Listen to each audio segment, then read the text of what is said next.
Hello and welcome to Games from Folktales, a podcast that mixes historical research and tabletop role-playing settings. I'm your host, Timothy Ferguson.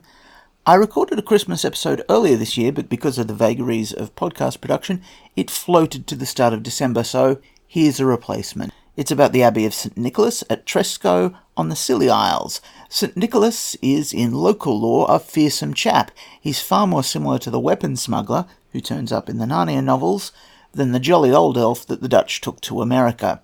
We also see a persistent culture of pirates, who may make suitable enemies for a covenant, and we learn what service was due for the lands around Enor Castle. The recording which I'm about to use is one of mine through LibriVox. It comes from Scilly and Its Legends by James Whitfeld.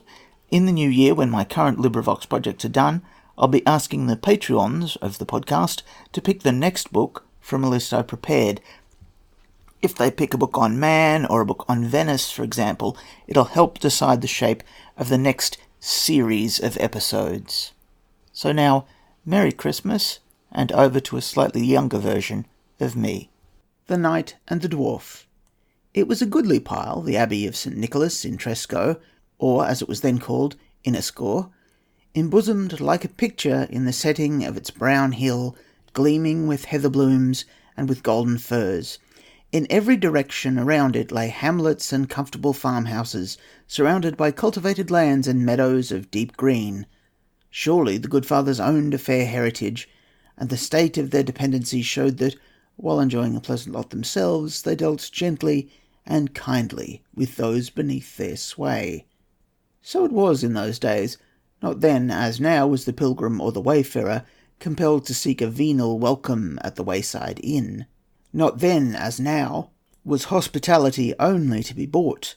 The first of the monastic virtues, and the one most worthily praised, was charity. Far and wide through Christendom were scattered those memorials of our fathers' piety, those solemn abbeys and priories, buried in the dim religious shade of trees coeval with the foundation of the buildings of which they bent so gracefully, and wherever arose one of those grey piles, there was to be found a sacred hospitality, a kindness dispensed alike to rich and poor, a practical lesson of the love for God and man. Under the shelter of those walls grew up a loving tenantry, and still, lower in the scale, a body of peasants connected with their superiors by ties of affection and of reverence, and of benefits both given and received.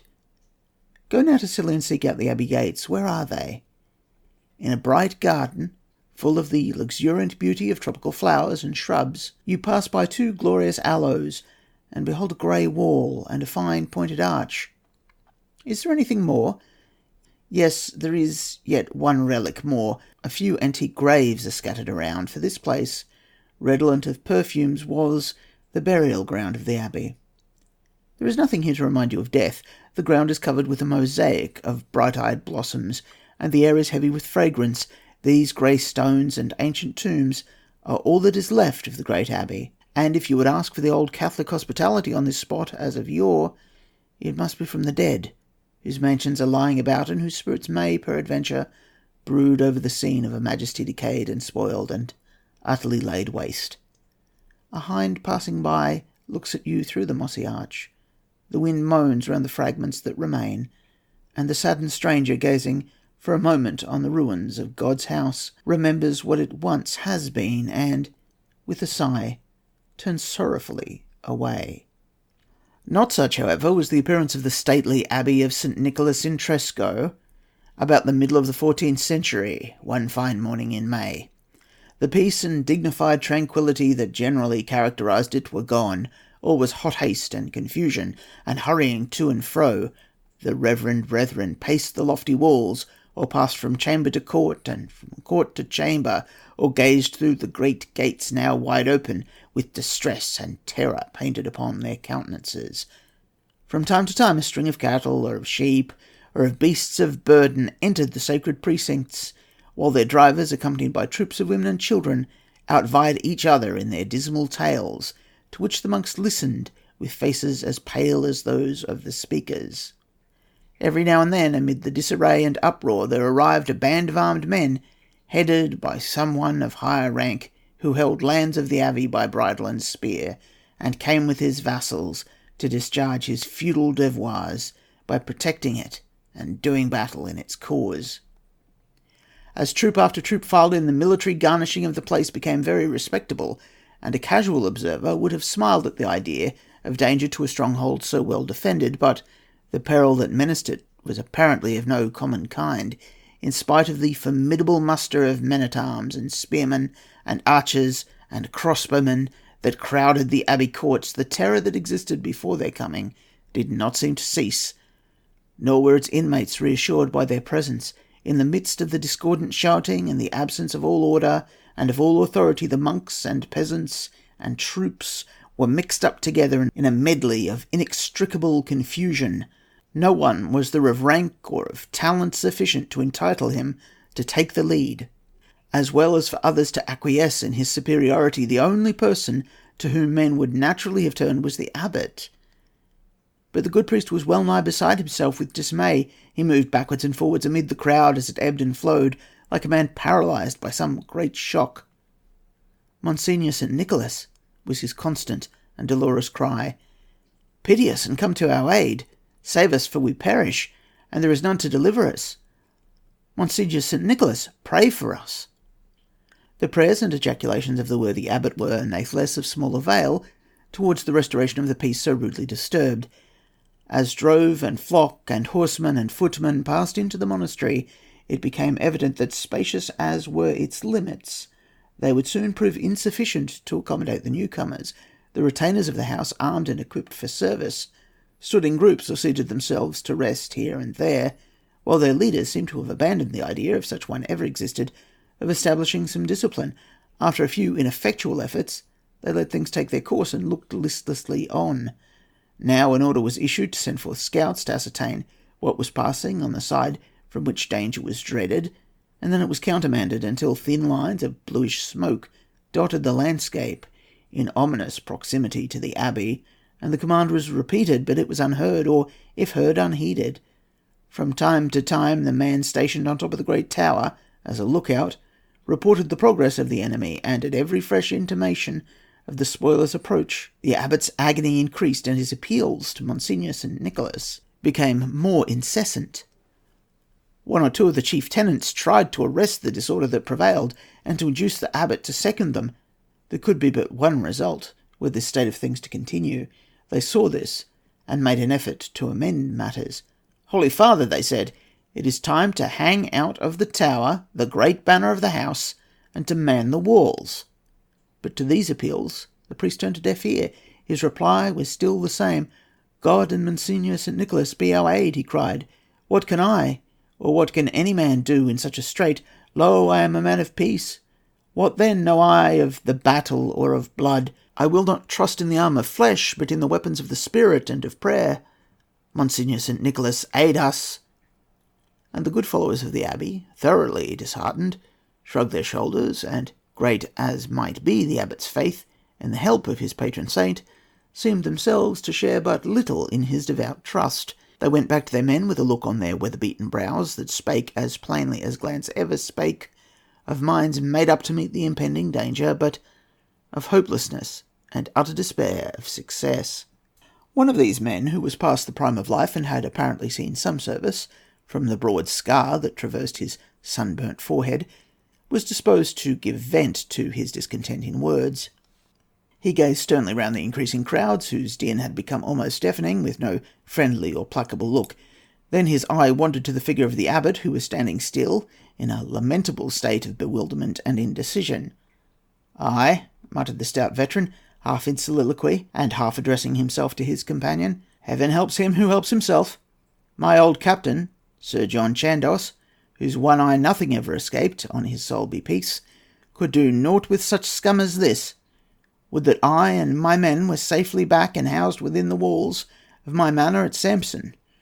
There might I, at least, strike a good stroke for mine own, or make some composition with these rovers. But the abbot can neither fight, nor bid others to do it for him.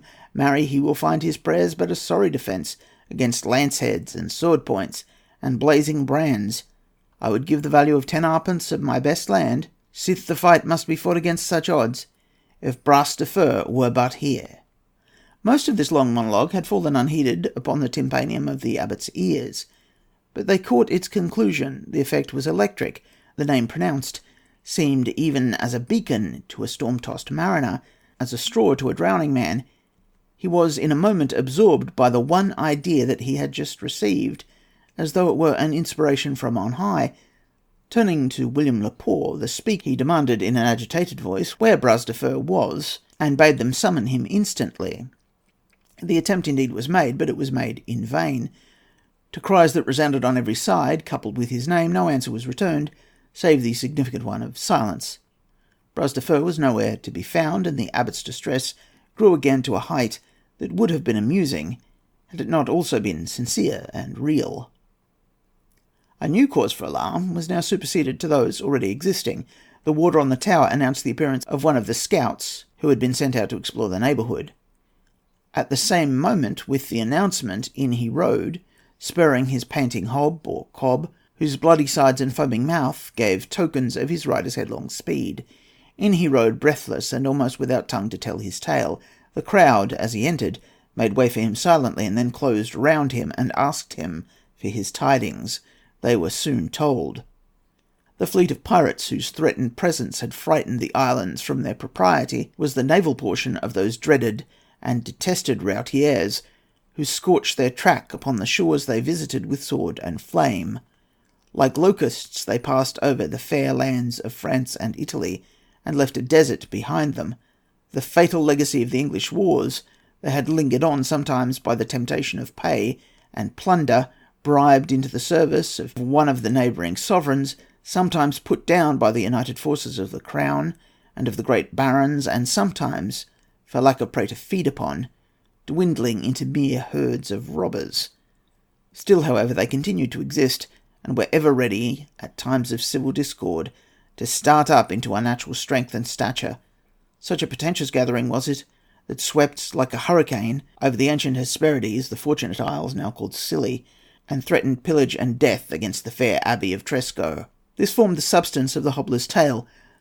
The modern Vikinger, the routiers, had swooped upon the rich booty from far and near. Their united bands, seizing upon all the shipping within their reach, came down upon the monastery, in which, in addition to wealth of its own, was deposited much belonging to others. Those, however, who put trust in its broad moat and frowning towers might now feel some apprehension for the result. Fenced cities had stooped and given way before these terrible bands. Princes had condescended to treat with them, and to pay a species of blackmail for their protection or their forbearance, and now, like a multitude of ravening wolves, they made right for the treasures of the sanctuary, even as the Assyrian yearned for the wealth of Zion. They disdained to summon a place, the wealth of which gave a spur to their covetousness, and which for its weakness they despised. They made, therefore, no overtures to the monks. Their terms were simply surrender and submission. Between that and resistance to the uttermost, there was no medium. The choice was given to the community, and a dreadful choice it was. Like the memorable message and reply at Saragossa, the leader of the robbers might have demanded an instant capitulation, and who was there amid that panic-stricken mob to reply to his insolent summons in the words of Palafox to the Frenchman, "Guerra al cuchillo," war to the knife. When it was known that the great host of routiers had disembarked and was coming in force against the abbey, their advanced parties being seen already on the side of Briar Hill, the very magnitude of the danger produced a sort of calm. Men were stunned into order, and began to feel the necessity of subordination. By a sort of tacit and spontaneous movement, some of those better equipped and disciplined fell in together and proceeded to man the wall. Some mangonels and military machines were carried thither and prepared for use. The old captain, William Lepore, took advantage of this mute submission to post the troops at the best advantage, and to place the non-combatants in a situation where they would at least be out of the way. After doing all in his power, he had descended to consult the abbot on some doubtful point, and had just found the reverend father in the great court, when both the soldier and priest were startled by a shout that made the welkin ring, and was re-echoed by the grey pile around them. The stout veteran cut short his speech, and listened for a repetition of the cries. When it came, he then knew the reason of that burst of enthusiasm. None can feel the value of an able leader, when the question is one of life and death, so well as a soldier, and therefore it was with no common joy or exultation that he gathered the meaning of that warlike welcome. It was the greeting of his followers to a well-proved chief. William Lepore's heart leapt within him as the air shook with one unanimous acclaim. Bras de Fer, Bras de Fer, St. Nicholas for Bras de Fer. Marry, said the worthy abbot, Sir Bras de Fer is somewhat slow in making his appearance, but right glad am I that he has come at last. Peradventure he has gathered his vassals, and the knaves loitered and delayed the good knight. I trust that his band is neither scanty nor ill-equipped, for he holdeth broad lands of the church, and, as a certain father hath it, he broke off and stood with silent amazement, gazing on the scene that presented itself. First, his hands bound behind his back with a cord, his head drooped in a hangdog fashion upon his breast, and his whole figure bearing unmistakable signs of dogged, insolent, ruffianly fear, came a man clad in half armour, but possessing no offensive weapons. His steel cap, or salade, as well as his breast and backplate, were stained with rust and dirt, and his swarthy face and untrimmed beard and garments of buff were in perfect keeping with the rest of his equipments. He looked what he really was, a common routier or condottiero of the day. Behind him, and quickening his pace occasionally with a sharp prick of his lance, rode one of a far different stamp. As if in contrast to the mere mercenary, the base trafficker in war, appeared one of those martial and chivalrous warriors whom Froissart painted and loved so spiritedly, followed as his whole train by two well-appointed esquires. Of great stature, far exceeding the usual height of men, and of enormous strength, he yet sate his powerful Norman destrier with the ease and grace of a page mounting his first war-horse. He was clad in complete armour, and over his bright bassinet, and shadowing his open and honest features, floated a long white plume. His whole bearing was a model of noble and manly vigour, and the very smile upon his firm, resolute mouth was an augury of victory. The fathers of the men of those days, who had fought in the wars of the giants, when England and France had met so often in stricken fields, face to face, looked frequently upon such champions, and spoke of Edward Plantagenet in his black mail, and Chandos, and Audley, and Felton, and on the opposite side the brothers de Guesclin, and the marshals de Lignac, and de Passac, and Comminges, and Perigord, who, though simple counts only, dared to send their gloves in defiance of the Prince of Wales. In the days of which I am writing, however, the heroic mould was well nigh worn out. In the words of Ariosto, natura lefens et puerup la stampa. The 11th Louis loved chivalry but little, and if he was served by such men as Dunois, it was almost against his will. Even in the wars then terminated, few had seen a more perfect or more gallant cavalier than he, who, with his visor up and his brave spirit stamped upon his face, rode into the Abbey Court amid waving of caps and congratulatory shouts, and a wild welcome uttered in chorus by 100 tongues. Bras de Fer spoke not a word in reply, but threw a bright glance over the crowd, and then went straight up to the abbot.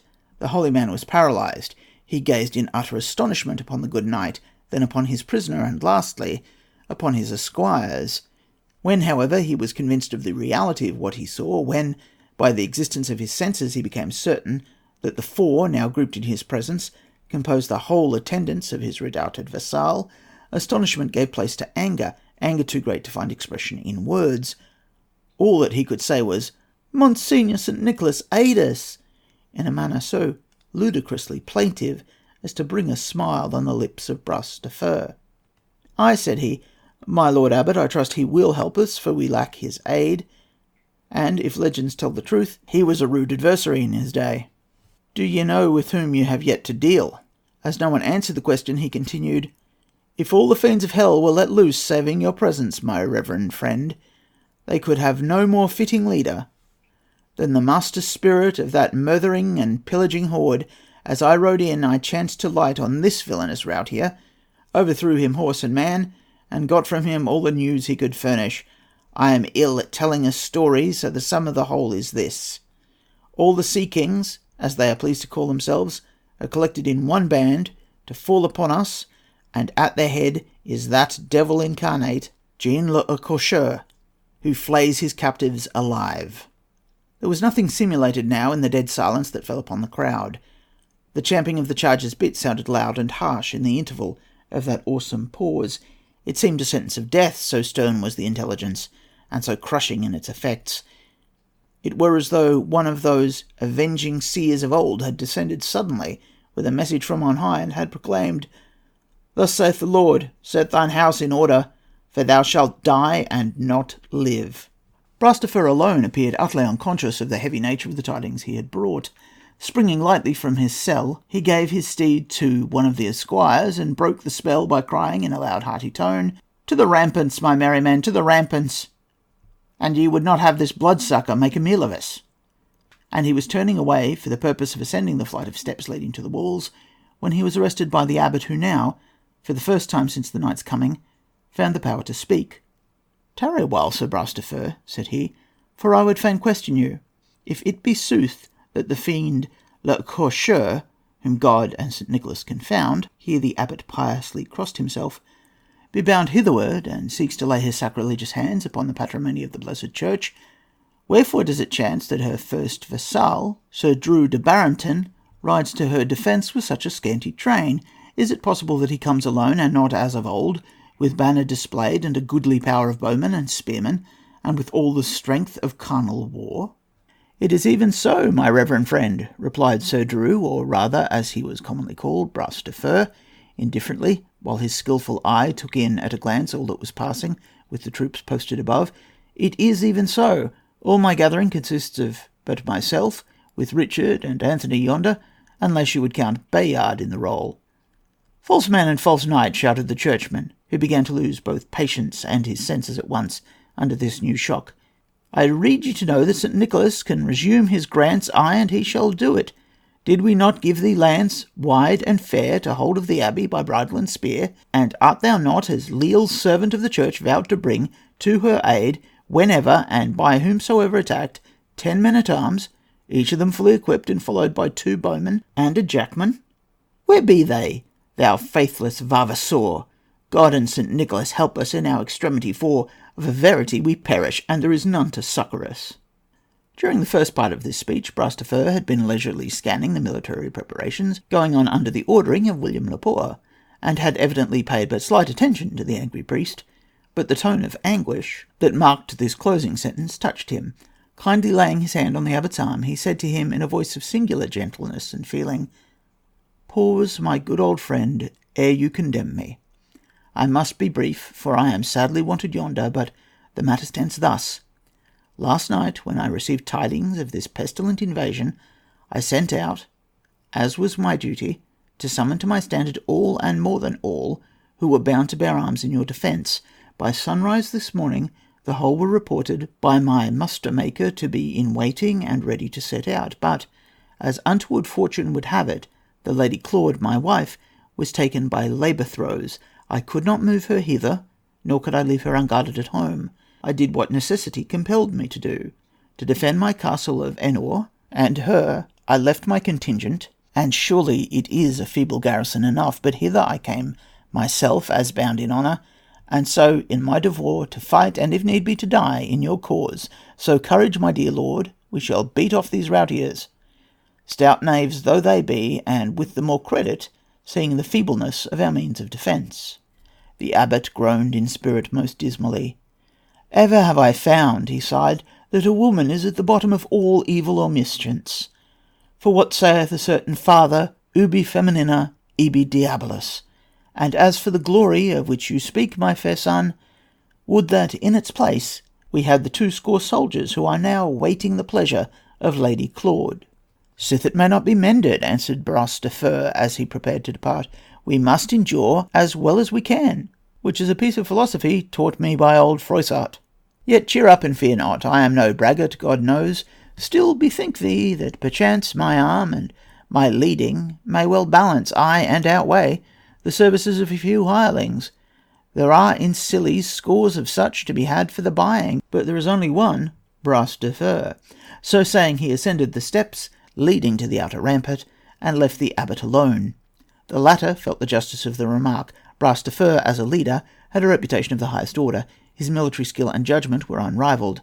Yet to lose the best contingent of the house was mortifying enough. "Surely," quoth the priest, "Sir Bras de Fer hath reason on his side, The best lance in merry England is worth a score of common men. I would, however, that his fair wife had chosen her time better. She is a woman, and it is ill dealing with that troublesome sex. As old Sir John hath it, we must remedy it as best we may." And the abbot walked slowly after Bras de Fer, sorely vexed in spirit, but the presence of his warlike vassal had inspired him with something like confidence. He sought the ramparts to look around on what was passing, not indeed in a cheerful mood, but less downcast than before. So true it is that the courage and high qualities of one man will often fill a host of waverers with hope and alacrity, and infuse into their bosoms the energy that is all his own. No sooner had Bras de Fer taken the command than he proved how correct was his estimate of his own value. All the vassals capable of bearing arms were mustered and passed in review, and were told off in divisions, each of which was placed under the leadership of some veteran soldier. The archers and crossbowmen were posted on the walls, which were both crenellated and machicolated, and preparations were made for pouring melted pitch and boiling water on the heads of the assailants in case they should attempt a storm. The pont-levis was raised, and between it and the great gate, a wicket of which only was allowed to be open, there was constrained a semicircular embankment or breastwork, one end of which terminated at the wall, and the other joined the hillside. It was the height of a man's shoulders, and defended by 10 picked crossbowmen. It could only be approached in front, as the ground on the right was precipitous, and on the left the slope was swept and commanded by the great tower. The best and most disciplined of the whole array were drawn up in reserve in the abbey court. Thus, having put everything in train, Bras de Fer ordered a manchet of bread and beef, with a good blackjack of humming ale, to be served out to every man under arms, and then, cautioning all to be on their guard, and to quit themselves like men and faithful children of the church, he sought the abbot, who was gazing fearfully abroad. The scene that met their eyes was one of stirring interest to a mere spectator, though to those then looking upon it, it possessed a sterner and more terrible character. At the end of the wide slope before them, as it rose from the valley under Briar Hill, was seen advancing, with some pretence of discipline, a vast body of men. They were marshalled in several divisions, and each headed by its own leader. They consisted, as might have been expected, principally of foot, a few only being mounted on the small active horses called hobs, from which their riders, in the military language of the time, were called hobbliers or hobblers, and whence also we derive our name of cob. They were preceded by numbers of bowmen, who acted as scouts and explored the ground. Generally speaking, their equipments were heterogeneous and dimmed by use, but the experienced eye of Bras de Fer remarked that the spearheads were bright and clean, from which he augured that however rusty their defensive armour might be, their weapons of offence would be found serviceable enough. In the rear of several of the columns was beheld a mixed multitude, together with some captives and a few carts charged already with plunder. At the head of the whole, clad in complete steel, rode the redoubtable l'Écorcheur. He was followed by a man-at-arms who filled the office of an esquire and bore his lance. His arms were handsome, and his whole bearing was that of one who affected some degree of state, either from vanity or as a means of overawing others by that pomp and show which always has its effect upon the multitude. As soon as he had arrived within 2 bowshots of the abbey, he halted his men and drew them up in regular order, as well as the inequalities of the ground would allow. He then rode forward alone, taking care to keep out of the reach of the enemy's arrow. After making a careful survey of the place, he paused exactly opposite to that part of the walls on which were the abbot and Bras de Fer. The latter, who had been watching his adversary's movements with great interest, came to the edge of the parapet and stood there erect and still, so that the whole of his gigantic proportions were visible to the besiegers. The 2 celebrated champions remained for a time face to face, neither of them speaking a word, and the eyes of all men being directed on them alone. Those who were near to l'Écorcheur might behold a shade of disappointment and vexation cross his brow, but in no other way did he betray his annoyance at finding himself thus confronted by one of the boldest warriors of the day. Bras de Fer, on his part, looked with curiosity on the chief, whose name had become invested with so much unenviable notoriety. The silence which followed this reciprocal survey was first broken by the raitier, who, advancing a few paces nearer to the abbey, summoned it loudly and peremptorily to surrender. "And what if we like it not, Sir l'Écorcheur?" inquired Bras de Fer. "Death to every living soul within the walls," was the reply. "Death to all alike, but as you are the leader, a higher bow for your hanging." "Gramercy for your courtesy, Sir Rautier," said Bras de Fer. "The walls of St. Nicholas are high, and his servant stout of heart. So we will strike a stroke in defence of Holy Church, the more readily too, since we like not to trust to your word, should we yield ourselves to your mercy, and crave grace. May it please you then, Sir Flayer, to retire out of arrow flight, for if you remain longer where you are, we may try the temper of your corslet. Shoot, men, shoot, arrows to the head, shoot, trebuchet, St. Nicholas to the rescue, and set on. It was well at that moment for l'Écriture that he took Bras de Fer's advice. He escaped unharmed himself, but 2 arrows struck his charger, which bounded furiously and nearly dismounted its rider. He became livid with passion and gave orders instantly to commence the attack, while the manner in which his commands were carried into effect showed the defenders of the abbey that they were dealing with no common foe. A number of men first advanced, bearing before them large pavoises, or pavises, which were used in opening approaches against a fortified place. These were shields of about the soldier's height, and broad enough to cover him completely. Being of stout wickerwork, bound over with leather, they were sufficiently light to be manageable. Behind this shelter, which was borne by one man, followed an archer or crossbowman, keeping himself protected from the hostile shot, and looking warily out for an opportunity of sending an arrow or bolt at those who manned the walls. Several large vans or movable towers, which could be taken to pieces or joined together at pleasure, succeeded these, and as soon as they were well posted, mangonels and machines for throwing large stones were brought forward. A sharp fire was maintained without intermission for nearly half an hour, at the end of which time there was a pause, as if by mutual consent. Both parties, as it were, drew off to ascertain their respective damages and to prepare for a fresh onset and defence. The result of the inquiry was in favour of the abbey. Not a man on the walls had been hurt. 2 or 3 of the non-combatants, huddled together in the precincts and courts, had been slightly touched by spent shafts, but no serious casualty had occurred. On the side of the besiegers, the list of wounded was far heavier.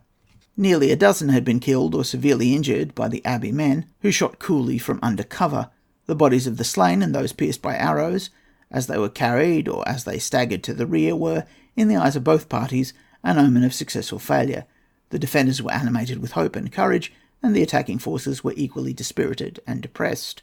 Jean l'Écriture himself, who was utterly unaccustomed to reverses, actually foamed with rage. He was beside himself.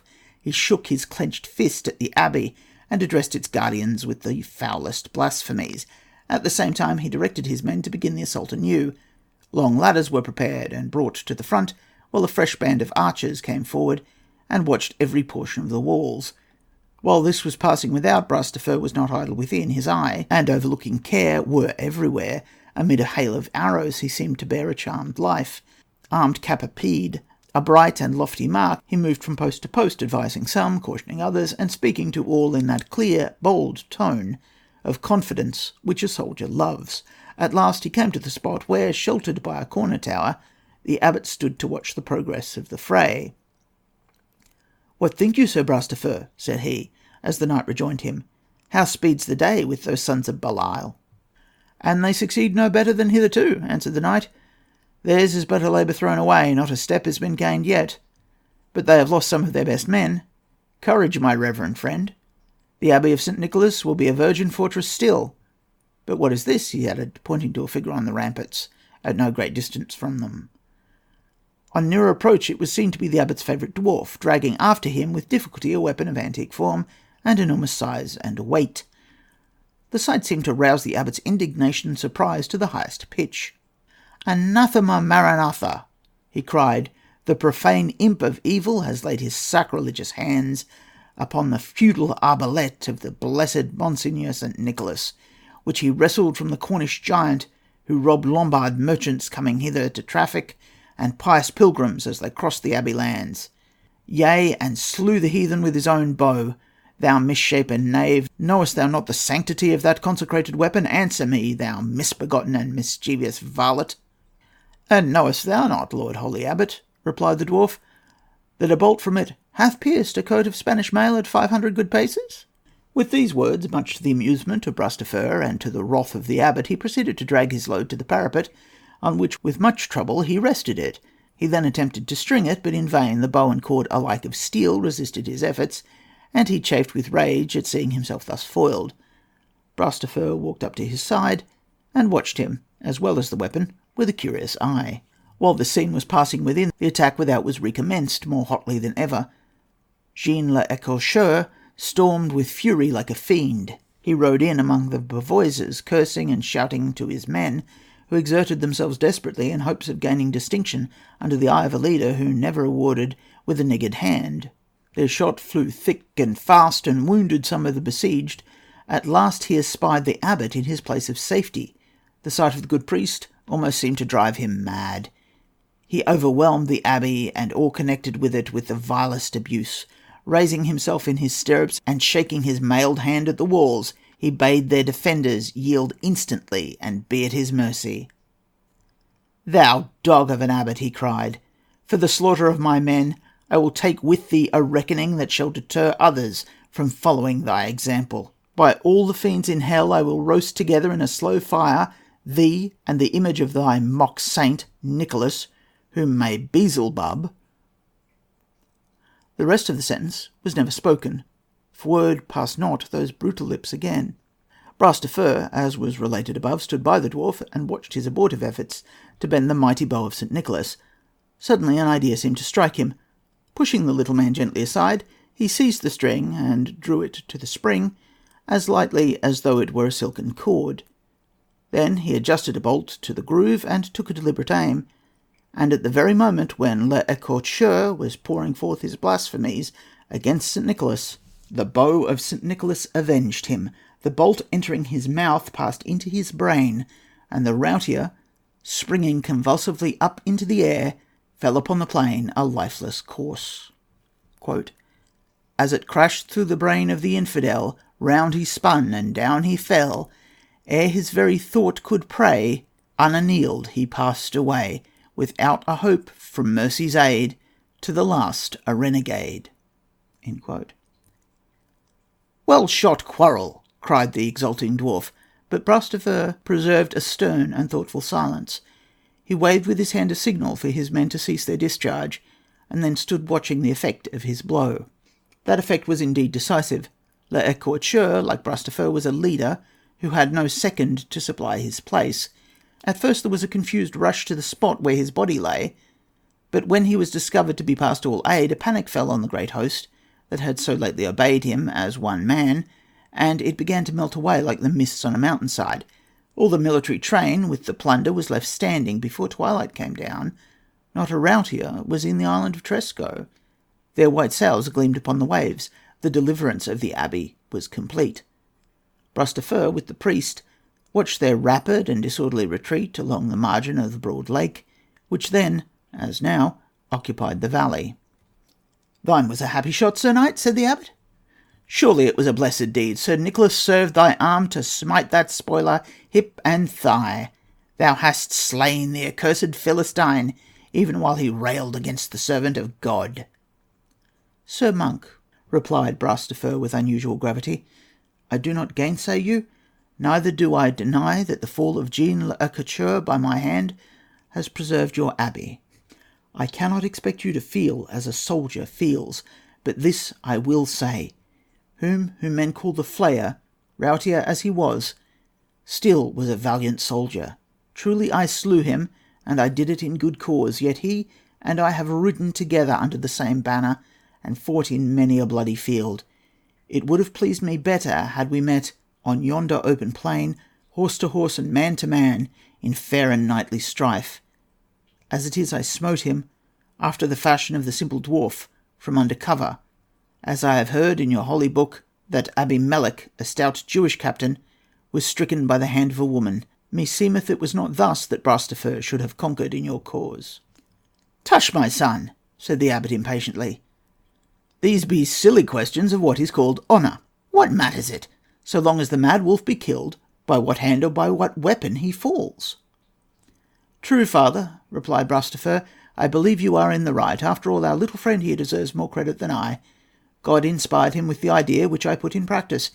He conceived, and I only executed. Thus God rebukes our pride, for he made Bras de Fer second to this feeble child.